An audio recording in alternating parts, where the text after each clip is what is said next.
Welcome back to Shoe Leather Faith. I'm Robert McMillan, and we're dealing with the issue of healing the hurts of marriage in our series on this practical issue of being a home builder. It takes 3 people to establish a marriage. It takes the same 3 people to mend the marriage. Who are those 3? There's a husband, there's a wife, and there's God. You need all 3 to establish a healthy marriage. You need all 3 to mend an unhealthy marriage. There's a process to undergo to care for the hurts that occur within a relationship, and hurts happen. Our sin nature is such that we produce hurts in each other. Anything less than a complete resolution leaves the hurts to fester into another grievous wound later in the relationship, and oftentimes a hurt that's harder to heal. All of the steps for healing the hurts of marriage involve heart attitude and communication of that heart attitude with all 3 persons. Since the hurts of marriage are the result of sin, the first person we need to go to is God. We need to first of all mend the bond between us and God. What's God's role? Well, I see it in 6 ways in which He's involved in healing the hurts of marriage. 1, God seeks.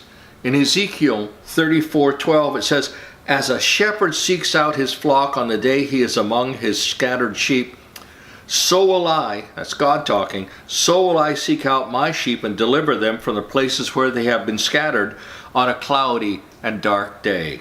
God is out there searching for his sheep, his scattered sheep. That's us. 2 Chronicles 16:9 says, "For the eyes of the Lord run to and fro throughout the whole earth, to show himself strong on behalf of those whose heart is loyal to him." So he's out there looking for us. If we won't seek God, then he must seek us. In Romans 3:11 it says, "There is none who understands, there is none who seeks after God." Understand what we're facing. It's all God's initiative to heal the hurts of our marriages. First of all, realize that God seeks, and that's a happy understanding. Secondly, God confronts. Turn in your Bibles to Isaiah chapter 1, verse 18. God says, "Come now and let us reason together, says the Lord. Though your sins be as scarlet, they shall be as white as snow. Though they are red like crimson, they shall be as wool." God confronts us with our sin in a loving manner.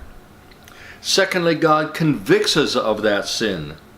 If you look in the New Testament in John 16, verses 7 through 8, it says, "Nevertheless, I tell you the truth." That's Jesus talking here. "It is to your advantage that I go away." He's talking to his disciples. "For if I do not go away, the Helper will not come to you. But if I depart, I will send him to you. And when he has come, he will convict the world of sin and of righteousness and of judgment."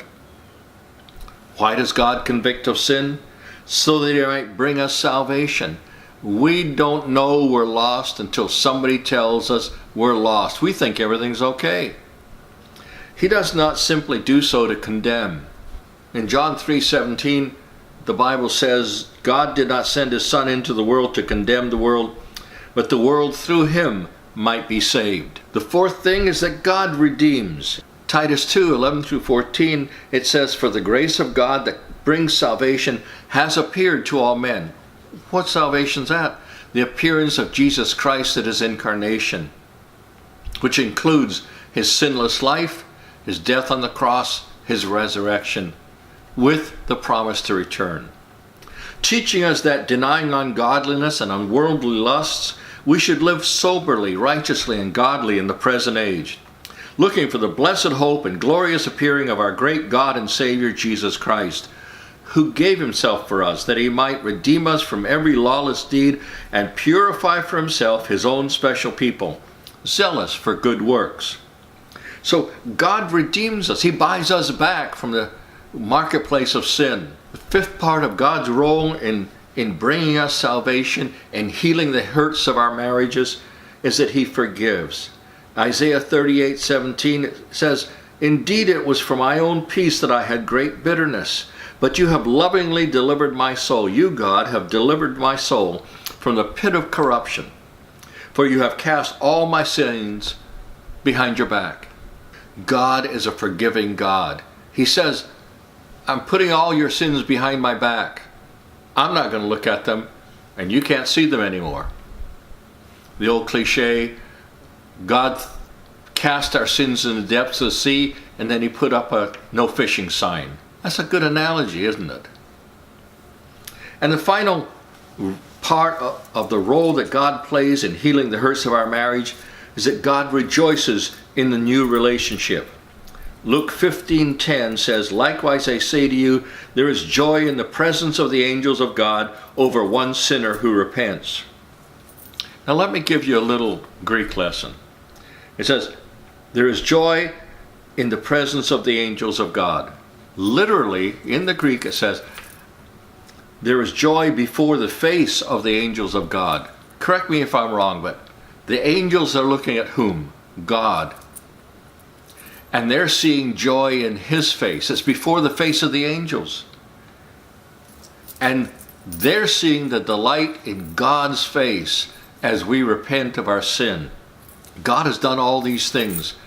If you don't have a personal relationship with Jesus Christ, a healthy one, this is where your hurting marriage has to go. It has to start here, with God in the center. Maybe he's never been in the center of life. Maybe he's never been in your life that you know of. Now's the time to allow him. You need to ask Jesus to be your Savior if you've never done so before. Secondly, you need to give your life over entirely to him and ask him to heal the hurts of your marriage. Next time we're going to go into the role that we have to play. And there's 8 processes in our lives, both bad and good, we have to participate in to solve the problem. So next time we're going to look at those 8 processes. But today we just looked at the 6 roles that God plays in bringing us salvation and healing the hurts of our marriage. If you haven't subscribed to this channel, please subscribe so that you can get the latest and the greatest. Well, okay, the latest. Secondly, there's a little bell down to the bottom. If you click that, it will send you a notification every time there's a new video come up. And they come up usually on Tuesdays and Fridays. And I hope that you'll enjoy them and like each video if you like it.